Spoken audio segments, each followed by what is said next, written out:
Macha Ibema Khudi Thibi Equigi Lyson Sigi Madi Macha Ibema Khudi Thibi Chaklon Tambagi touram Chahi Kuding Maki Mak Mamang the Torga Lai Aduga Chaklon Tambagi the Mirasina Puinugi Punima Numit Asedequi Chaklon Tambani Megi Tang Taraga Mapandagi Equina Ningthoukhong the labor what number Tara Mari one number Tara Marigi Mui Kudimaki Yungthong Kudimak Changla Equina Angamba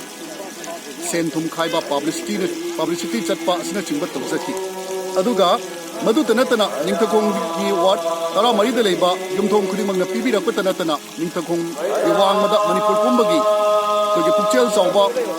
nioi kya na social gi mateng kya su pibi ki loinana ekoi gi Ningthoukhong gi ekoi gi MLA na su angam mamateng adumak tawbira i hariba Macha Ibema Khudi Thibi gi license se sabada ayam basaruk ti losin lakle adubo finishing gi saruk asida awara pa kya marum leiri masi sui koina pukchel chawba kya marum dagi mateng adumak phanglaga masi losin jage habigi wakal losin dumuk leisi Macha Ibema Khudi Thibi bu thamoi nungda chena thajadaba mioi khudimakta yaifa mangol pina biba amadi makoi gi thabak thawung khudimakta mangol hindiyo haiduna Macha Ibema Khudi Thibi gi makhanda